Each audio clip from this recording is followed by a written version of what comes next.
Welcome back to my channel. আবারও চলে এলাম নতুন একটা ভিডিও নিয়ে। গতকাল ছিল তৃতীয়া কাম চতুর্থী, দুটোই ছিল। কেউ কেউ বলছে তৃতীয়া, কেউ কেউ বলছে চতুর্থী। আমরা তো তৃতীয়া ভেবেই আছি, কারণ সেইভাবেই আমার কাকিমাদের বাড়ি দুর্গা পুজোটা হবে। আমার কাকিমাদের বাড়ি দুর্গা পুজো হয়, সেই প্যান্ডেলের ঠাকুর তো তৈরি হচ্ছিলো, প্রতিটা দিনই তৈরি হচ্ছিলো। এর আগে একদিন দেখিয়েছি তৈরি হচ্ছিল। দেখো আমি সোনাকে নতুন ড্রেস পরিয়ে নিয়ে চলে গিয়েছিলাম কাকিমাদের বাড়ি।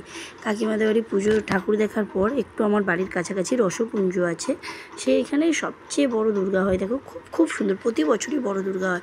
দেখো সেই দুর্গা মায়ের কাছে চলে গিয়েছিলাম। কি সুন্দর না মুখটাও, সত্যি চোখ ফেরানো যাচ্ছে না। দেখো তোমরা এর আগে আমার ভিডিওতে দেখেছো আমার রসপুঞ্জর ঠাকুরটা, তো আবার দেখিয়ে দিলাম। কালকে সোনাকে নিয়ে একটু গিয়েছিলাম বাড়ির পুজো, সেখানে তো ছিলামই কাকিমাদের বাড়ি।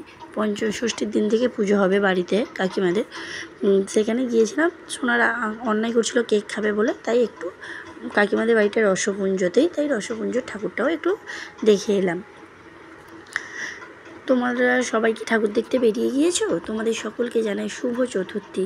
তোমরা সবাই কোথায় কে কেমন ঠাকুর দেখছো, কোথার ঠাকুর সবচেয়ে ভালো হয়েছে আমাকে কমেন্ট করে জানাও। কোথার থিম কত সুন্দর হয়েছে, যাতে আমি সেখানে যেতে পারি। ঠিকানা দাও, তোমরা কমেন্ট করো। দেখো খুব সুন্দর এই রসপুঞ্জের এই ঠাকুরটা দেখলে সত্যিই মন ভরে যাবে। এখানে কোনো থিম হয় না, কিন্তু ঠাকুরটা সত্যিই অসাধারণ, দেখার মতো, চোখ ফেরানো সত্যিই যায় না।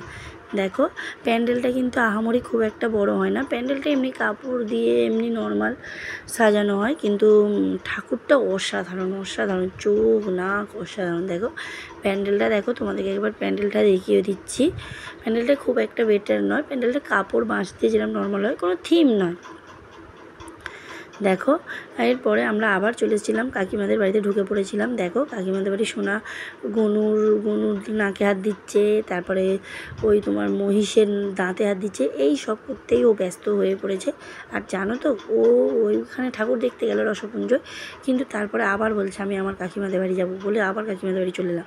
তারপরে একটু কিছু কেনাকাটি বাকি ছিল বলে আমরা ঠাকুর চলে গিয়েছিলাম রিলায়েন্সে। দেখো সোনা কাদের সাথে ম্যানিকিউরদের সাথে ছবি তুলছে। দেখো এর চশমা নিয়ে নিচ্ছে, ইয়ারব্যান্ড নিয়ে নিচ্ছে, বলছে এই তুই কেন পড়বি আমায় দে বলে এরম করে নিয়ে নিচ্ছে। দেখো তোমরা, আর রাস্তার হালটা দেখো আমাদের এখানে শুধু দক্ষিণ চব্বিশ পরগনা বিষ্ণুপুর থানার অন্তর্গত আমতলা, এই আমতলায় দেখো রাস্তার হালটা শুধু দেখো, অটোগুলো যাচ্ছে দেখো নৌকার মতো করে, দেখেছো যেন, দেখো যেন উথাল পাতাল করছে জল, আর নৌকাগুলো টলমল করছে। এতটাই বাজে রাস্তা আমাদের এখানে, জানো তো খুব খুব বাজে রাস্তা, কষ্ট করে যেতে হয়, খুব কষ্ট করে যেতে হয়। এখনও সরকার কি এখানে লক্ষ্য দেয়নি?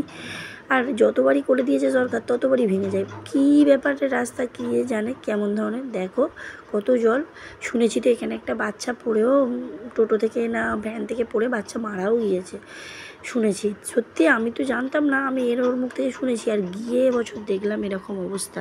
দেখো এরপরেই আমরা চলে গিয়েছিলাম একটু খাবার খেতে, অনেকটা রাত হয়ে গেছিলো, তাই ওখানে বসে আর খাইনি। চিকেন কষা আর তোমার তড়কা রুটি কিনে নিয়ে চলেছিলাম, বাড়িতে এসেই ওটা খেয়েছি। আমরা পুজোয় কী করলাম, কোথায় গেলাম, সেইগুলো জানার জন্য তোমাদেরকে আমাদের প্রতিদিনের ভ্লগ সার্চ করতে হবে। প্রতিদিন আমাদের ভ্লগ দেখো, আমাদের চ্যানেল প্রচুর সাবস্ক্রাইব করো, ভিউজ করো। বাই।